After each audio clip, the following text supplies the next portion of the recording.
Although there are plenty of bad comic books out there, Spider-Man Since Past is not only considered to be one of the most hated stories in the Wallcrawler's history, but just one of the worst comics ever written. Yup, this is the story where the Green Goblin sleeps with Gwen Stacy, but there is so much more to it than just that.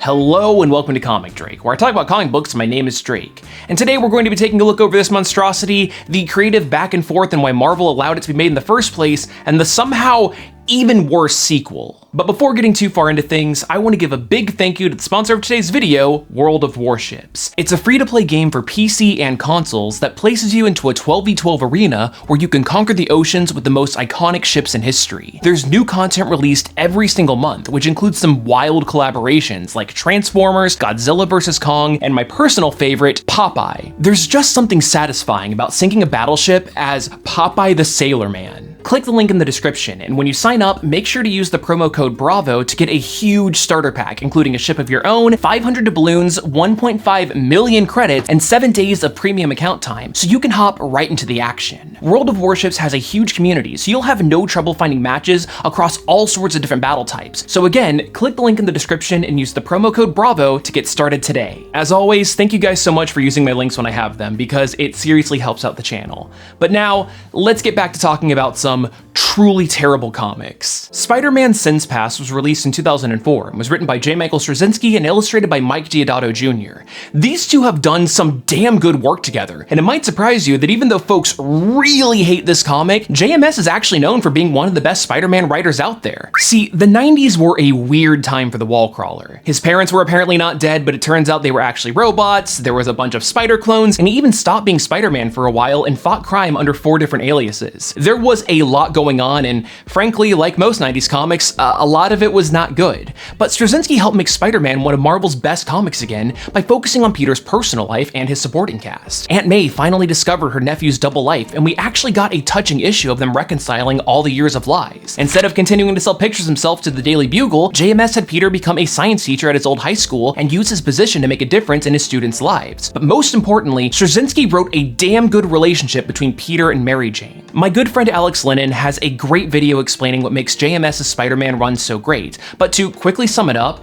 a Straczynski Spider-Man comic was guaranteed to have a ton of heart, and even though some of the concepts are weird, like Peter actually being a magical spider totem and energy vampires, readers were still treated to great dialogue and plenty of funny jokes. Since Past, on the other hand, is complete and utter garbage. It's the equivalent of going to a fancy restaurant but being served a shit sandwich. It doesn't matter how many Michelin stars the chef has or if he's cooked great food in the past, if he serves me a turd, it's still disgusting. The book opens with everything going well for the Parker household. In fact, Mary Jane just landed a part in an off-Broadway show. But obviously this tender moment can't last because this is a Spider-Man comic after all, so Peter and his friends and his family are not allowed to be happy for more than 2 consecutive seconds. The celebration is cut short when Parker receives a letter from his dead girlfriend, Gwen Stacy. Now, quick refresher on the death of Gwen because it is going to be very important context for this story. So, back in the 70s, Norman Osborn got caught in an explosion, which caused him to forget that he was the Green Goblin and that Peter Parker was Spider-Man. But when his son suffered from an overdose a couple of years later, the stress jogged his memory. Seeking to kill Peter, Osborn flies to his apartment, but he finds Gwen Stacy there instead. So Norman kidnaps Gwen, throws her off a bridge, and when Peter tries to save her, the whiplash of his webs causes her neck to snap. This is one of the most iconic Spider-Man storylines ever written, but at this point in time, Gwen's death had been revisited over and over and over again, so folks were already rolling their eyes that this was yet another comic that was beating a dead Stacy. But anyway, there was a brief time before her death when Gwen took a trip to Europe, and she apparently wrote this letter while she was there. The message states that there was some dark secret that Gwen needed to confess, but that's it. There was clearly a missing page, and even stranger, the postmark was fresh and was from New York to boot. Based on the handwriting and word choice, it's clear that this letter was not a forgery. But if this confession was so important, then why didn't Gwen simply tell Peter face to face when she got back? Well, it's actually pretty understandable. There was a lot going on at the time. Remember, their friend had just overdosed on drugs, so there was never the right time to bring it up. And unfortunately, that right time would never manifest because While pondering this mystery, Peter does the sad boy routine of visiting Gwen's grave and letting the emotions wash over him like the rain that he didn't bother to bring an umbrella for. But suddenly, he's attacked by two figures dressed in black. They clearly have enhanced strength and managed to get a few hits in before Peter escaped. It's obvious that these guys were after Peter Parker and not Spider-Man, so he was trying to keep his powers on the down low, and even remarked afterwards that he's pretty sure he did a good job of keeping his identity a secret. Despite the fact that he double jumped at least 100 feet in the rain directly onto a moving truck, which he clung to with his fingertips. While Peter tries to figure out his next move, another letter comes in the mail. This time, it has pictures of MJ and Aunt May, clearly threatening that they could kill Parker's loved ones whenever they want. But in case the reader is too dumb to figure that out for themselves, the bad guys made sure to explicitly spell it out on a sticky note that says, "We can kill them whenever we want." Mary Jane notices that the other side of Gwen's letter has indents from what was written on the next page, so Peter webs it to a piece of steel and asks a cop to have forensics analyze it. But not before threatening the cop's family if he tried to sneak a peek at it. Because, you know, friendly neighborhood Spider-Man. In the meantime, Parker calls Aunt May to make sure that she's safe, but the call is intercepted by one of the bad guys, telling him that if he wants to see her alive, then he'll have to meet them across town in just 10 minutes. Peter bursts into the rendezvous point to try to free May, but... Surprise, surprise! Surprise! The two bad guys attack Peter once again, and in the commotion, we learn that their names are Gabriel and Sarah. They beat Parker within an inch of his life, but agreed that it's not time for him to die just yet, which gives Peter enough time to return to forensics and to give him a partial reading of the letter. There's not much, but the important details are as plain as day. Gwen had been pregnant and gave birth to twins named Gabriel and Sarah. This drives Peter off the deep end, causing him to dig up Gwen's grave in broad daylight and then break into a lab to run a DNA test.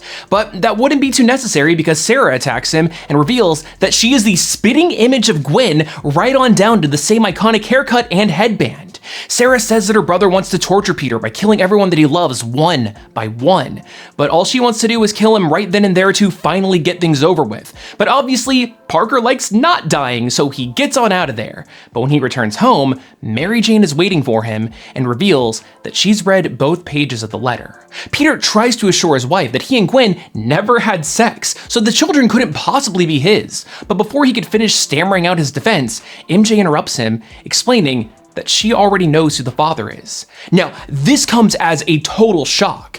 Based on how she said it, it's clear that Mary Jane didn't just figure this out like 10 minutes ago. No, MJ has known for years that her husband's ex-girlfriend had cheated on him and had kids behind his back, but she never brought it up once throughout their entire relationship. And also, just as a quick nerdy nitpick, but MJ was also best friends with Gwen's cousin Jill back in the 90s, so I don't know, maybe it would have been worth telling her that she had a secret niece and nephew. But then again, I guess things might have gotten a bit awkward considering that Jill started making moves on Peter when Mary Jane seemingly died in a plane crash, and the moment that MJ was revealed to have been alive, Jill vanished from comics altogether. I have no idea what happened to her. But anyway, MJ flashes back to when Gwen confided in her about the pregnancy. See, they were at Norman Osborn's house taking care of Harry during his overdose, since fearing a scandal, Norman refused to have his son admitted to a hospital. Gwen went off to Norman's office to share a few choice words, but when she was taking too long, MJ went to check in, and that's when she overheard the bombshell. Gwen had just delivered twins, Norman is the father, and seeing how he was treating Harry, Gwen didn't want him anywhere near their children, and if he didn't take Harry to a hospital, that instant, she would go public with the entire affair. Norman was obsessed with getting the children because thanks to the goblin serum that's genetically passed on to them, the twins were growing at an accelerated rate, and he was convinced that their special blood made them the perfect heirs to the Osborn Empire. Even though he had forgotten that he was the Green Goblin prior, he shouldn't have known that until like later in this, but anyway, Gwen ignores the threat, storms off, and then catches MJ eavesdropping at the door, recounting how the affair happened in the first place. Apparently, Gwen had gone to talk to Norman a few months prior, and there was just something so powerful and sexy about him that she just couldn't resist. Yes, Gwen Stacy wasn't able to resist the international sex symbol that is Norman Osborn and his ginger waves. But honestly, if he had that Willem Dafoe drip, then I would totally get it. By the way, did you need to see the Green Goblin's O-face? Because it's here, whether you like it or not. The reason that Gabe and Sarah are trying to kill Peter is because Norman took in the twins, hired the best teachers to train them as they rapidly aged, and filled their heads with lies that Peter Parker was their true father, he abandoned them, and Spider-Man had killed their mother. But when the time was right, they were to take their revenge. Now, all of this was not how the story was originally pitched. J. Michael Straczynski actually wanted Peter to be the father of the twins, but he was forced to change it because of one man, Joe Quesada. Joe was the editor-in-chief at Marvel at the time, and he hated the idea of Peter seeming old because he was convinced that readers wouldn't be able to identify with him. So not only did he meddle with Sins Past because Spider-Man having illegitimate kids would make him seem older, but also because he didn't want Marvel to, quote, deal with the repercussions of Peter and Gwen having unprotected or careless sex out of wedlock. You know, as if Gwen still having unprotected sex out of wedlock, but with the man who just so happened to be the father of her childhood best friend and famously killed her is any better.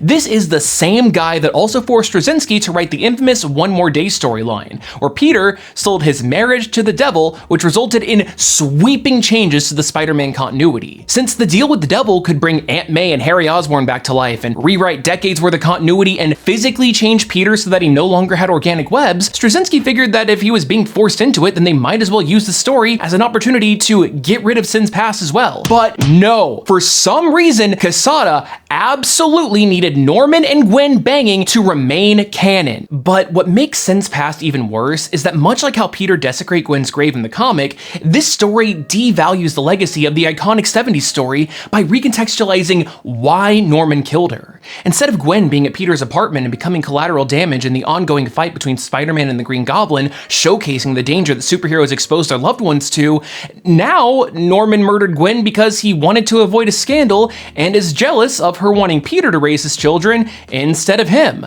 Plus, this obsession with a proper heir also ignores that in the original story, Norman had legitimate worry and care for his son while he was going through his overdose. That's why he remembered that he was the Green Goblin and that Peter was Spider-Man in the first place.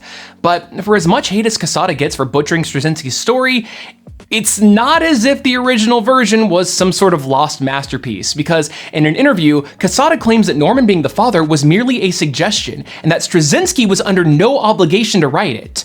Quote, Joe came to me with a storyline that had Peter meeting these twins, one of which looked just like Gwen that of course he would be attracted to. These kids would turn out to be the kids that he had with Gwen. Peter of course had no knowledge of it and would have to deal with the ramifications. In my world, there was no way I could go forward with this story as is. For starters, you're talking to a guy that feels that a married Peter Parker isn't the healthiest thing for the franchise since it ages the character. There's no way on planet Earth that I could let him have kids. Marvel almost made that mistake several years ago, and there were further implications of the story that were out of my comfort zone. First, it was dealing with the repercussions of Peter and Gwen having unprotected or careless sex out of wedlock. Second, it would have been dealing with Peter having kids out of wedlock. While, of course, he wasn't aware of having had them, there was always the possibility that the media could spin it that way. But in the end, it was mostly the idea of Peter having kids that I just balked at. I had to tell Joe straight up that there was no way we could do this story the way he wanted to do it. So I offered up the option of having someone else be the father, perhaps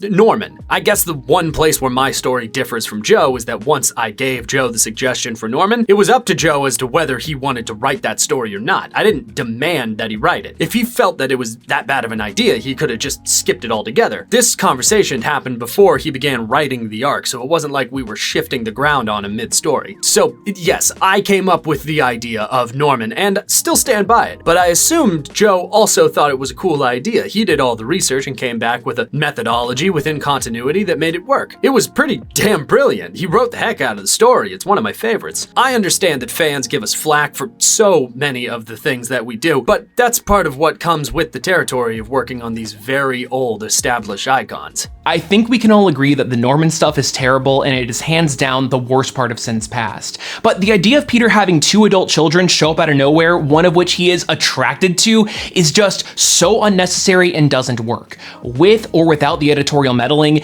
this comic was doomed to fail from the get-go. But I mean, hey, there's more to this story than Osborn green gobbling up a girl 30 years younger than him, so Let's get back to it. Upon learning this revelation, Peter screams to the heavens, "Osborn!" and starts tearing up his home. But after a moment to calm down, Parker realizes that because of the accelerated aging, the twins are dying, and he vows to keep them alive since they're all that's left of Gwen. Spider-Man calls a press conference to tell Gabe and Sarah to meet him at the bridge where Gwen died, even though they had been stalking him and he very likely would have just encountered them naturally without the need for a public spectacle. In fact, the media frenzy causes a crowd of reporters and cops to follow Spidey from the press conference to the bridge, resulting in a cop shooting Sarah and causing her to fall from the bridge, which recreates her mother's death.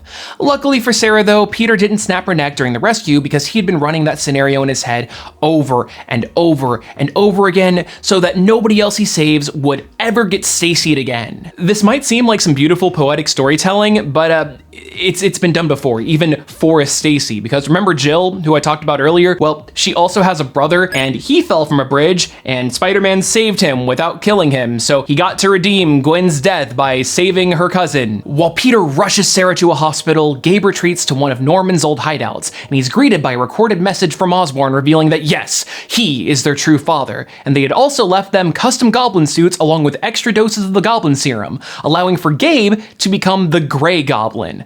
Funnily enough though, Sarah's suit is just the Green Goblin but with boobs, so I guess she would just be a new Green Goblin.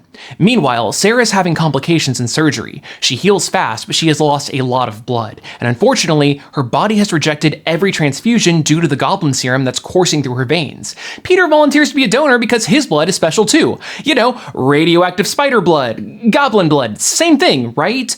So Peter gets strapped in, and what follows is a shot of the symbolic battle between Peter and Norman for the fate of Sarah Stacy, and I'm 50-50 on if this is like extremely dumb or low-key brilliant. Luckily though, the transfusion was a rousing success, but Peter is left extremely weak since he had just had a lot of blood taken from him. Which really sucks because the Grey Goblin attacks at the exact moment that he regains consciousness. The two of them duke it out, but Sarah steals a cop's gun and shoots the glider, causing it to explode, which kind of seems like a massive design flaw if a standard issue police pistol can do that much damage, but what do I know? I myself am not somewhat of a scientist. Sarah vanishes while the dust settles and Gabe wakes up on the beach with amnesia, which poetically mirrors his dad's history. The end. Now, obviously, this comic is complete trash, but the sequel somehow manages to be even worse. Releasing just a few months later, Sins Remembered was written by JMS's protege, Sam Barnes. She has only ever written 3 stories for Marvel, of which this was the final one, and I wonder why. So, Sarah Stacy finally pops back up on Peter's radar because she downed a bottle of pills and her doctor in France reached out because he was listed as the emergency contact. Being an empathetic guy, Peter hightails it over to Paris and recounts the events of Sin's past to the doctor practically verbatim. Like, it's bad enough that Peter told a complete stranger that she and Gabe thought that he was their father and that he was responsible for the death of their mother, but he even went so far as to bring up the accelerated aging and the fact that Norman Osborn, the internationally famous billionaire turned supervillain, is their father. It's like Peter is not even trying to hide his secret identity here. But Sarah insists that she didn't try to kill herself, and because she's technically fine, Sarah is discharged from the hospital and invites Peter to stay with her in her mansion where she and Gabe were raised. This comic is a weird, nonsensical mess. The whole thing rapidly moves from location to location to crack jokes about how much France sucks, which is followed by Sarah making uncomfortable advances towards Peter. Yes, the 7-year-old with an 18-year-old's body keeps aggressively flirting with the man that she was convinced was her father up until a few months ago. On top of that, Sarah is having goblin hallucinations, she keeps reporting to a mystery person over the phone, and her every move is being tracked by shadowy figures. France joke, hallucination, flirt, phone call, tracker. France joke, hallucination, flirt, phone call, tracker. France joke, hallucination, flirt, phone call, tracker. The entire time you're reading the book, you're waiting for someone to get shot or something, but the only thing to be assassinated is Mary Jane's entire personality. When MJ was written by Straczynski, she was depicted as this amazing, loving, and supporting wife, but Sam Barnes, on the other hand, writes her as deeply jealous and insecure. She flies off to Paris because she can't trust her husband to not sleep with Sarah, and of course, she walks in at the exact moment that she inevitably forces a kiss on Peter. Sarah! Peter! MJ. Janet! Ah, look! Instead of letting her husband explain what was really happening, Mary Jane instead storms off and immediately goes on a date with the random dude that was helping her track Peter down, where she proceeds to drink too much wine and puke all over the dude's shirt. But okay, what the hell is the actual plot and conflict of this book? Well, due to the accelerated aging, Sarah and Gabe apparently suffer from extreme headaches, and the only thing they could find that could dull the pain were some pills that were being hawked by a local gang. Because Osborn never gave them any of their own money, the twins snuck out night after night and used their enhanced abilities to run jobs for the gang in exchange for the pills. However, Gabe apparently amassed a serious debt, and since he's who knows where with the aquatic amnesia, the burden of paying the debt now lies on Sarah's shoulders. She thought that having Peter around would be enough to get them to back off, but unbeknownst to her, Interpol had discovered the twins' ties to the gang and are trying to gather enough evidence on them to bring them in, which inadvertently wraps Parker up into an international scale drug bust. Oh, and one more thing, Sarah had found her brother and is keeping him hidden in another wing of the mansion, chained to a bed because he's suffering from these very violent mood swings. When MJ finally snaps to her senses, she ditches her date and goes back to the mansion to finally allow Peter to explain himself, but he's not there since Sarah decided to just kill the gang leader herself, which required Spider-Man to team up with Interpol to stop her. And of course, Gabe conveniently breaks from his chains at the exact moment that MJ arrives at the mansion and he attacks her. Now, Interpol still had agents posted outside, so they alerted Spider-Man about the conflict. Peter swings on over and beats the shit out of Gabe until he flies away, but instead of going after him, Parker goes right back across town and interrupts Sarah right in the middle of her cool action girl moment and convinces her to let the authorities take care of the gang. She cries in Peter's arms, says he kisses like a brother. The end. The really weird end. There is no doubt that Sins Past is terrible, but at least Krasinski delivered on some decent dialogue, and Mike Deodato Jr.'s art is legitimately great to look at, outside of, you know. But there is nothing even remotely redeemable about Sins Remembered. It's a badly written book filled with atrocious dialogue, jokes that don't land, and uncomfortable moments. And no offense to the illustrator Scott Eaton, who normally does solid work, but the way that he draws Peter Parker in this is just uncomfortable to look at. Luckily for us though, Gabriel and Sarah were never referenced again, outside of an actually pretty decent 4-issue story that was mostly about Harry dealing with his drug addiction, where Gabe shows up to shoot him because he's jealous that Harry actually got to live the life of an Osborn.